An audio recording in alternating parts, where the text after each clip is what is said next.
village. Mr. Chairman, let me finish by reaffirming our commitment towards the Millennium Development Goals and to call the United Nations system to assist all member states in the implementation of a global and cross-sectoral youth policy. I thank the distinguished representative of Portugal for his statement. I now give the floor to the distinguished representative of Germany. You have the floor. Thank you, Mr. Chairman.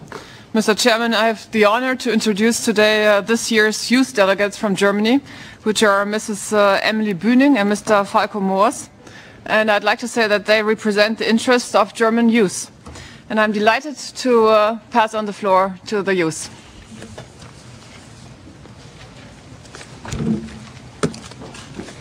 Distinguished Mr. Chairman, honorable delegates, dear youth delegates, in the past year, one word has been dominating public discussions: the crisis. Not only in reference to the financial crisis, but also to climate change. At the same time, we cannot ignore that there is still a food crisis in many parts of the world, and that we have an ever-growing gap between rich and poor. This domination of injustice needs to be changed immediately. While the crisis, by definition, is an unstable and dangerous situation, we must keep in mind a crisis is also always a chance. Right now, we are facing a short window of opportunity to reshape this world. Parts of the way have been set by the Millennium Development Goals. Nevertheless, many states still fail to fulfill their promises, and this is unacceptable. Based on numerous discussions with many young people in Germany, we want to express our concerns as German youth delegates.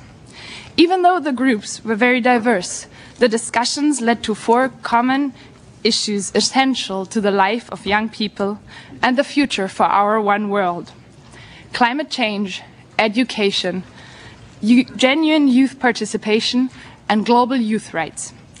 Those we will now present to you, honorable delegates. Our planet provides us with everything we need in life. In today's global society, we often ignore the limits set by nature. The growing number of devastating natural disasters proves our irresponsibility. Climate change, as its most important factor, is spreading like a vicious virus across our planet. It has the most severe effects on vulnerable members of our society, such as youth. Our and future generations are the ones on whom the burden falls. Hence, young people and youth-led organizations all over the world have united in the past year to fight for one goal: to put an end to the dramatic speed in which the virus of climate change is spreading. However, we cannot be successful without all states finally accepting their responsibility in this battle. Will they grasp the chance in Copenhagen? Young people and youth organizations will be present to remind your state's representatives of their responsibility for a fair deal. Youth has to be recognized as a key stakeholder in the battle against climate change. Sustainable environmental education needs to be part of the curriculum in formal and non-formal education. Since our world is changing faster and faster, the expectations for youth are increasing rapidly.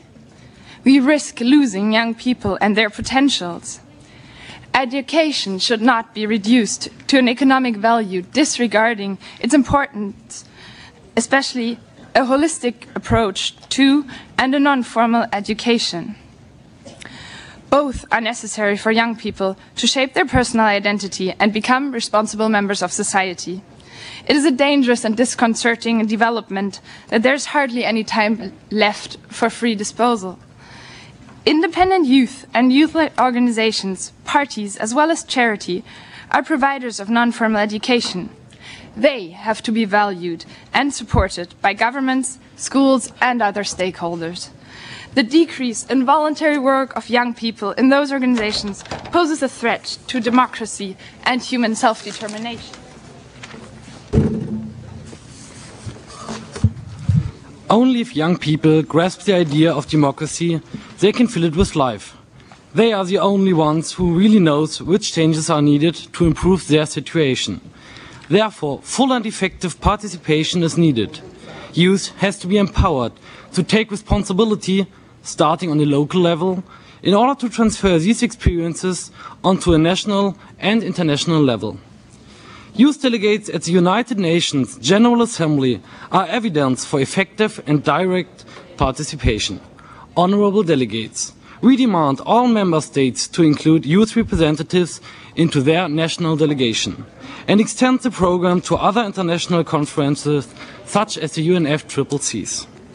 In addition, all young people have to be able to take part in elections as an essential instrument of democracy. Thus, the age limit has to be decreased to 15, when by UN definition the period of youth begins. In order to integrate all young people, we need a new definition of citizenship. The right to vote and to be elected must be a question of residence, not of nationality. To enable youth to participate, it is inevitable that free and independent media provide a full range of age-based information. Youth is a period of life of transition. After childhood, a young person is on the way to adulthood. It is a moment, the most important period of becoming a responsible member of society. Consequently, to meet the requirements of young people that make up half of the world's population, their rights have to be recognized.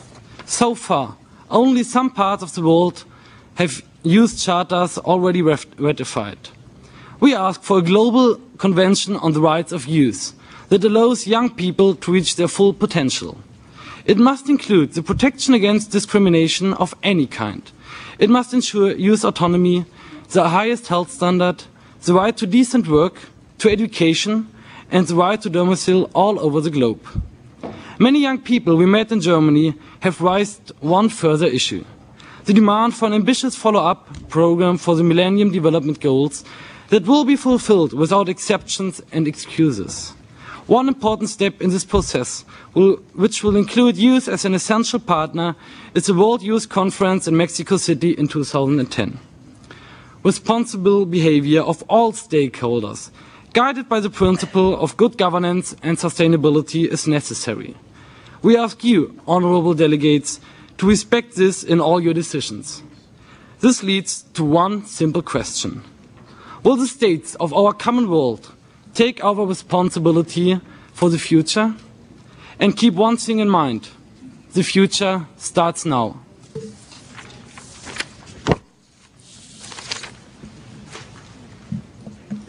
I thank distinguished representatives of Germany for their statement. And now I give the floor to the distinguished representative of Sweden. You have the floor.